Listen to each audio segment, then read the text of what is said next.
Welcome. I don't know what that was. Anyway, this is JANNETTYS Wrestling Worst Singles by Wrestle with Andy. Anyway, let me subscribe. Turn the bell on, like the video. The original video as well as Wrestle with Andy. Andy's channel will be linked in the description. Go support them in any way you possibly can. Like, comment, subscribe to them, all that good stuff. Usually the worst singles superstars are wrestlers that break away from tag teams. That's something that I've noticed. Usually when they break away from tag teams and they get a singles run, they don't do much. They usually don't stand out as well as they do in teams. But anyway, if you have anything you want me to react to, go and let me know in the comment section down below. Legos. In wrestling, there have been a few who have been lucky enough, or unlucky enough, to have their name associated with a particular aspect of the industry over the years.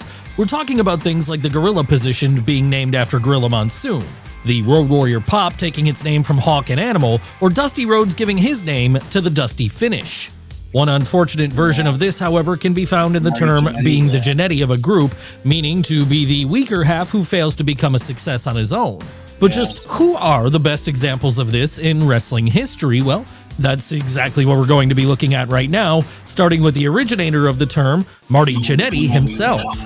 Yes, never has a member of a successful tag team ever fallen so hard after the fact as Marty Jannetty did because, well, in large part because his partner just so happened to be Shawn Michaels, one of the greatest performers to ever lace up a pair of boots.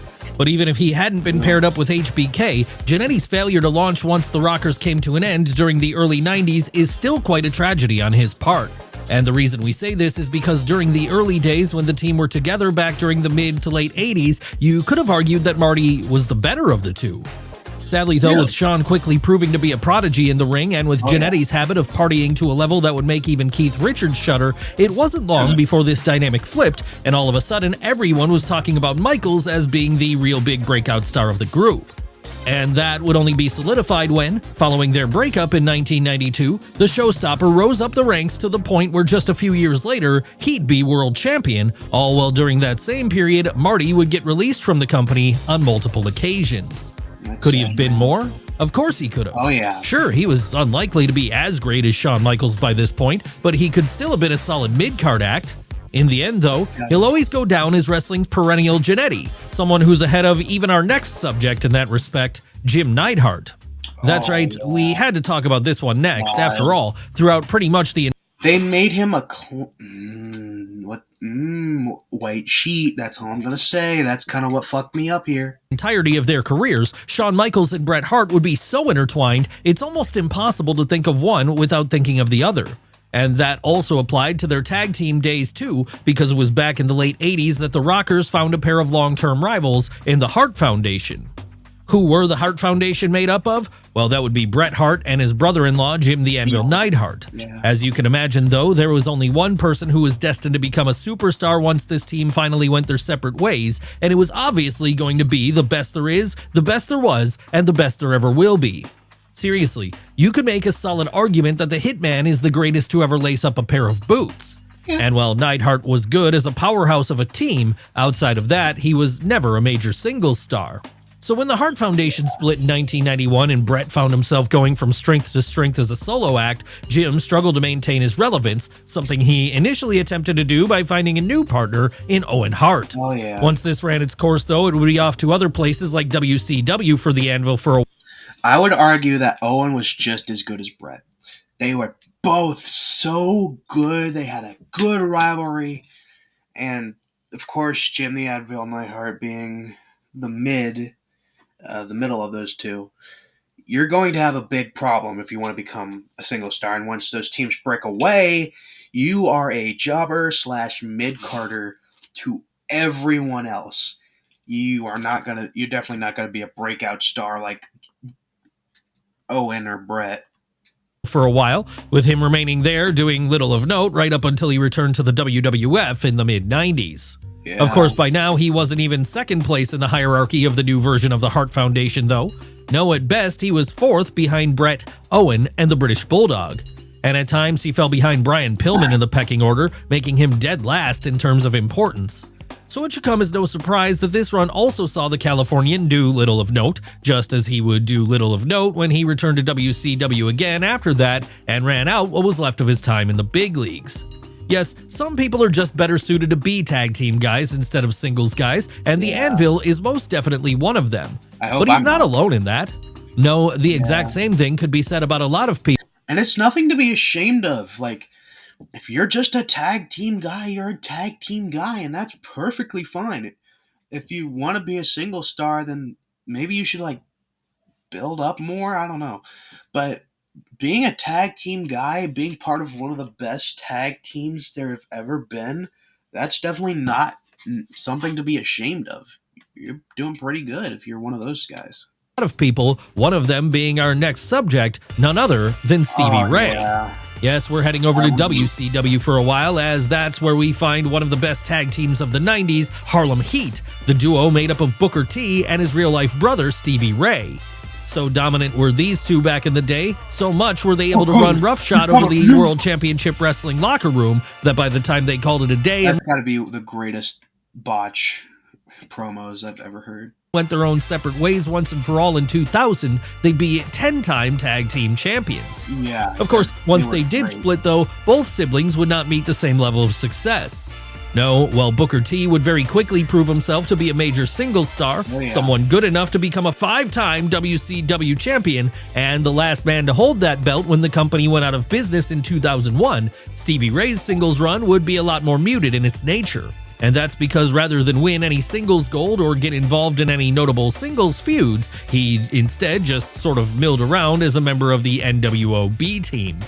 So when WWF bought out WCW then and began bringing over their roster to WWF, Stevie didn't even get a look in.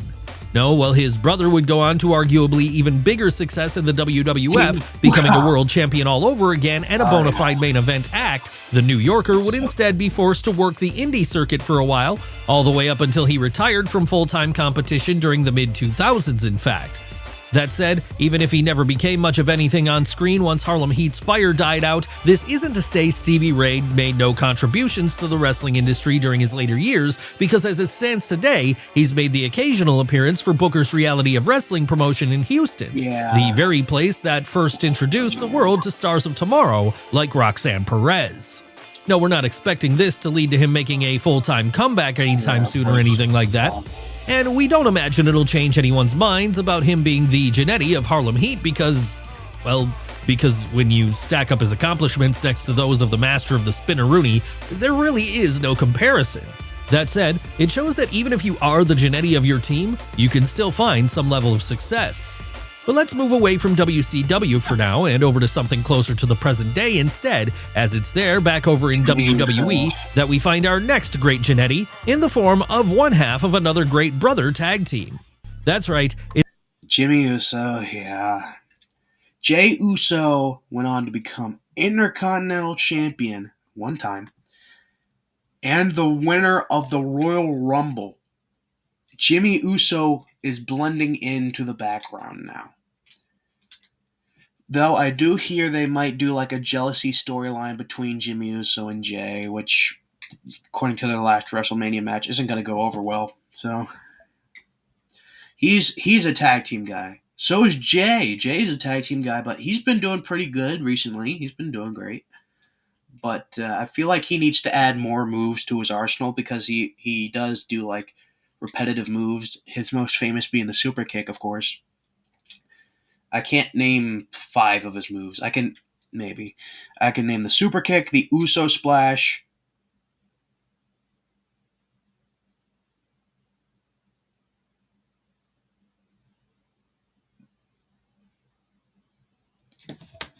It's time to talk about Jimmy Uso. Now, if we'd have said this as recently as 2019, then it would seem wild to think that Jimmy was the Jannetty of the Usos, as back then he and his brother were on a pretty equal playing field. Yeah. Hell, with them being identical twins and all, many fans would have struggled to tell them apart at a glance. But then it wasn't as if there was much on screen to separate them, as from the point they debuted in 2010 right up until the end of the decade, they were exclusively a part of the WWE Tag Team division. And they certainly had a lot of success as part of a duo. Hell, as it stands today, they're one of the most decorated teams to ever set foot in the WWE, as over the course of their run, they've held tag team gold on 8 separate occasions and even achieved the incredibly rare feat of main eventing WrestleMania as a pair. That said, once Jey Uso left the Bloodline in the summer of 2023 and decided to go over to Raw instead, separating himself from his brother in the process, he truly took off as a single star. That's right, this was the point Jey Uso fully became main event Jey Uso, a breakout babyface of Monday nights who would eventually go on to win the Royal Rumble in 2025. As to what happened to Jimmy Uso during this time, well, his run would be a lot less successful. Now, when it came to the older of the two twins, rather than getting a big singles push, he'd remain a member of Roman Reigns' heel group, with him at this point serving the role of lackey as designated pin eater to the entire operation. Why was this? Well, it seemed that when he wasn't aligned with his sibling, some of the magic was just missing from Jimmy Uso. And so as Jey was off becoming Intercontinental Champion, his appearances on TV were becoming sparser and sparser. And that's a pattern which has continued right up until the present day, to the point that while Jey looks like he might be main eventing WrestleMania against Gunther for the World Heavyweight title in 2025, Jimmy might not even make it onto the card at all. Really, there's no obvious place we can see. This bit, though, was good. He just straight up beat the fuck out of Drew McIntyre. I did like that part. Might be leading up to a feud, which I'm not really caring for, but Drew does have some problems with Jey, so see for him there, outside of maybe the Andre the Giant Memorial Battle Royal, a Battle Royal which is rarely, if ever, even on the actual Mania card anymore. And that leaves Jimmy, at least for the time being, sinking further into that role of being the Jannetty of the Usos. But at least he's not alone in filling this role. Around the same time of their initial tag team rise, the same thing was happening to another lesser member of a duo, Devon Dudley. Of course, this isn't to suggest Devon didn't do some great stuff during his career. It's just that this stuff came when he was part of the Dudley Boys. Yes, it was while teaming with his kayfabe brother Bubba Ray in places like ECW, WWE, TNA, and even New Japan briefly that he dominated the tag team scene, so much so that by the time all was said and done, he'd be able to call himself a 23-time champion. But sadly for him, this success was never able to transfer over to the singles world, as whenever he tried his hand at that, he'd flop. And this goes all the way back to the early 2000s as well, the period where, once Bubba Ray and Devon were split up during the first WWE draft, he'd go on a lower card run as Reverend Devon on SmackDown, an evil priest whose most notable addition to the world of wrestling was that he was the man who first introduced us to Dave Bautista. And all the while he was doing this, his partner was finding more success as a singles act over on Raw. Needless to say that it was clear here that Devon missed Bubba Ray. And so, when they were reunited again later that year, it revived his career. But that wouldn't be the only time the Dudleys split. No, they do so all over again in TNA during the early 2010s when Bubba morphed into Bully Ray, his full-blown attempt to become a top guy in the singles division. And he got there. How would this work out for both parties? Well, for Bully Ray, it would work out great as he'd go on to become a 2-time TNA World Champion and, at points, the de facto face of the company. As for Devon, though, well, he'd never reach these heights.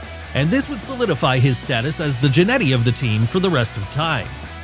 He's got a YouTube channel, though, and I love it. He's great.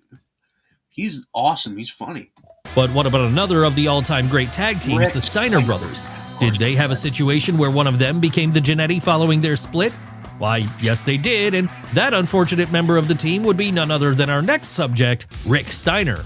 Now y'all know the Steiner brothers for sure, and if you don't, then here's a brief rundown of their resume.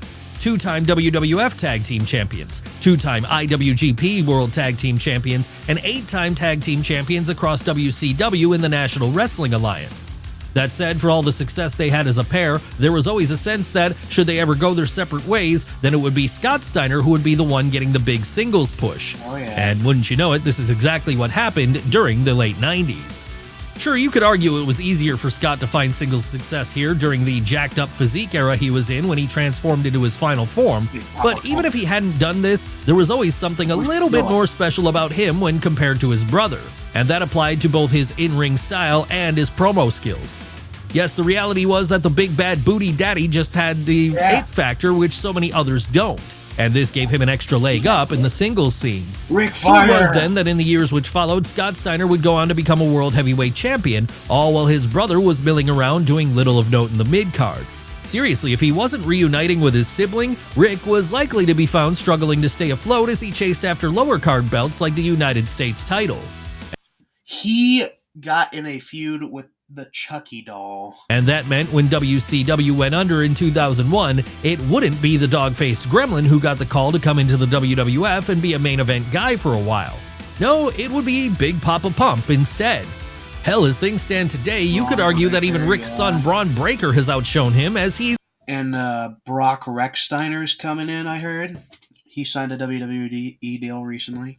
one of the fastest rising stars in WWE today. So good. Someone who seems destined to be a I would argue he is better than Scott. Just a little bit better. world champion himself before long. So not only is his father the Jannetti in one respect, but he's actually the Jannetti in two respects.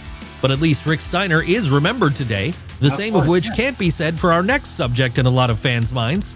Yes, it's time to talk about the often forgotten half of the Smoking Guns, Bart Gunn. What's the story with this one? Well, back during mid-90s WWF, Vince McMahon, in his constant quest to give us wrestlers with jobs gimmicks, decided to introduce the world to a pair of rootin' tootin' cowboys. And this team would be made up of Billy and Bart Gunn. And while this was a cheesy gimmick, the Smoking Guns found a fair bit of success during their run together. Hell, with their, at times, manager Sonny by their side, they'd become three-time WWF Tag Team Champions. Unfortunately, though, once the duo ran its course toward the end of the decade, one of their members would not be able to find that same level of success again. And the reasons for this can largely be put down to Butterbean. Yes, unlike with other tag teams we've talked about today, there wasn't actually that big of a difference in the skill levels between Billy and Bart Gunn. So why did Billy go on to have such a successful run afterwards, all while his partner didn't?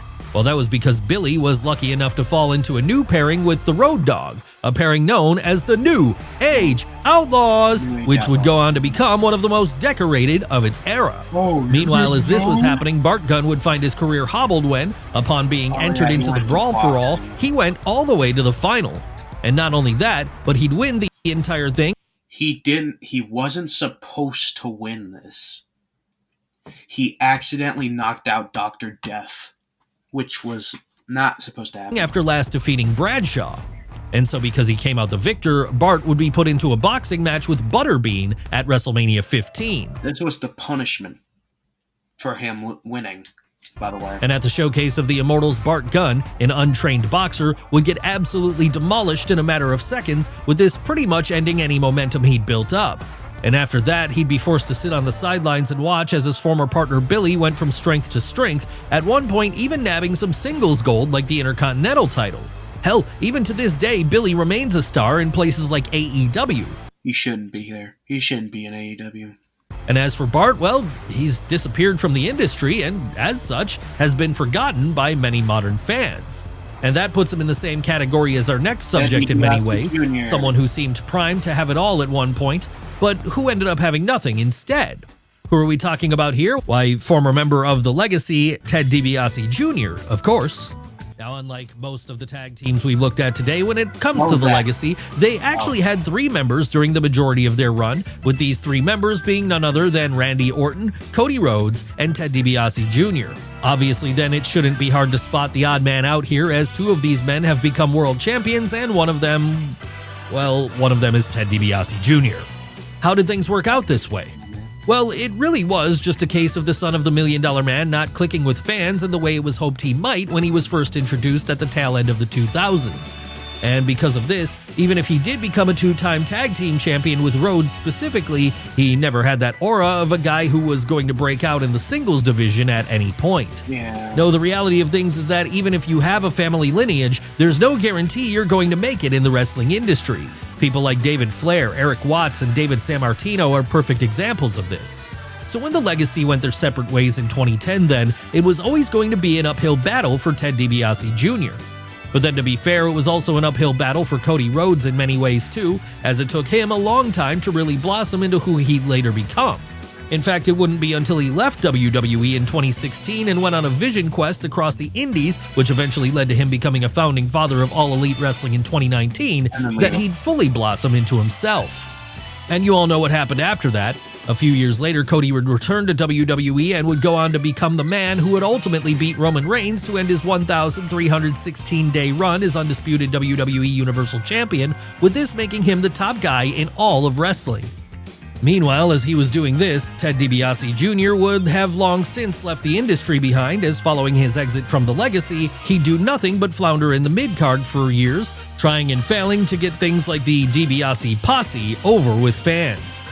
Yes, the gulf between Ted and his two stablemates at this point has to be one of the widest the industry has ever seen, and that makes him one of the biggest Jannetties of all time. But is he a bigger Jannetti than our next subject? Well, let's find out now as we look at him, none other than Charlie Haas. That's right, we're going back to the early days of the Ruthless Aggression era, as that was when fans were first introduced to Charlie Haas and Shelton Benjamin, the duo collectively known as the World's Greatest Tag Team. What role did the World's Greatest Tag Team serve back then? Well, they were a pair of heavies for Kurt Angle, a pair who were often tasked with keeping the WWE title around their boss's waists at all costs. That said, this was far from all Benjamin and Haas were capable of. No, they were also more than ready to win some gold on their own, and that's exactly what led to them becoming tag team champions together on two separate occasions within WWE alone. And once the duo split up during the mid-2000s, things would not go so well for Charlie Haas, as he was almost immediately outshone by his partner. But then to be fair, when your partner is someone as talented as Shelton Benjamin, that's an easy trap to fall into. Yes, it was clear early on that WWE saw bigger things in the Gold Standard's future than they did the boy from Oklahoma, and so that was why, while Benjamin was doing things like winning the Intercontinental title and scoring pinfall victories over Triple H, Haas was struggling to stay above water by forming a new tag team with Rico. Needless to say, then, this quickly led to Charlie being pegged as the Jannetty of the World's Greatest Tag Team, and once that happened, it was a case of when, not if, he was going to be cut from WWE altogether. When would that happen? Well, his first release would come in 2005, and while he would return again in the future, he would never even begin to approach the level Shelton Benjamin had reached, even if Benjamin had himself by this point hit something of a glass ceiling in WWE. So, as things stand today, one member of the World's Greatest Tag Team is seen as a bit of a working legend, and it's not Charlie Haas. No, while Haas does occasionally still wrestle for places like TNA, his stock has certainly dropped. As for his former partner, though, well, he's currently in the midst of a run as part of the Hurt Syndicate in AEW. That's right, even this many years on, Charlie Haas just can't stop being reminded that he was the clear Jannetty of his team. And the same would go for another member of a popular Ruthless Aggression Don't do this to my boy, come on. era duo if he tuned into I mean, it's true, but AEW's sister promotion Ring of Honor today, and there saw John Morrison doing his thing, making Joey Mercury all the I still feel bad about that ladder spot. Because they had him stay heel when he could have easily turned babyface. And I think that's so stupid. Which is so stupid. less relevant as a result. Yes, it was back in 2005 that a new tag team hit the WWE main roster, one which went by the name of M&M. And the two main members of this team were none other than John Morrison and Joey Mercury. And this right there was where the problems began for the latter, because there was no world in which WWE were ever going to look at the two of them standing next to each other and think that the money would... Yeah, this is after the ladder spot. The bottom bit of the ladder, went up. He didn't protect his face. It would, scraped half of his face off. ...was to be found in Mercury. So it was then that, while M&M would have a successful run together as a tag team, with them becoming 3-time tag team champions before all was said and done, once it was all said and done, it was obvious who was going to be the breakout star. And that proved to be exactly how things played out when, once the two went their separate ways in 2006, John Morrison would have all the success. Yes, it was him who would go on to become a regular of things like the Money in the Bank ladder match, him who would have a successful run with The Miz, and him who would become a 3-time Intercontinental Champion and 1-time WWECW Champion. And once that was over, it would be him who went on to places like TNA, Lucha Underground, and AEW, and had even more success there, with him winning world titles in 2 of these promotions. As for Joey Mercury, well, he would not do any of these things. No, he would instead end up on the indie circuit for a while following the implosion of M&M. And when he finally did make it back to WWE a few years later, it wouldn't be in a featured role as a member of CM Punk's Straight Edge Society. Sure, Joey would get yet another run during the mid-2010s when he briefly became a member of J&J Security, Seth Rollins' personal security force, alongside Jamie Noble. But that was more of a comedy gimmick than anything else, and certainly not a sign of a career renaissance on his part or anything. And now that J&J Security has gone the way of the dodo, Joey Mercury has pretty much retreated from the industry entirely, with the last anyone saw of him being the time he spent in Ring of Honor back in 2019, where he served as a backstage producer. Will he ever get another run in the spotlight? It seems unlikely at this point. And so because of that, he's probably always going to go down as the Jannetty of M&M, someone forever outshone by his more successful tag team partner. But then at least he's not alone in this, as like everyone else we've looked at today, he was unable to match his other half's success. In wrestling... Yeah, I still feel bad for Joey Mercury, man. I still feel bad. Man, it's insane how there's these top tag teams, and when they break away, one is better than the other immediately. World champion, jobber. It's insane, man. But anyway, this is definitely a lot of truth. Anyway, the original video as well as Wrestling with Andy's channel will be linked in the description. Go support them in any way you possibly can. Like, comment, subscribe to them, all that good stuff. And if you have anything you want me to react to, let me know in the comment section down below. I read every single comment. That being said, bye-bye.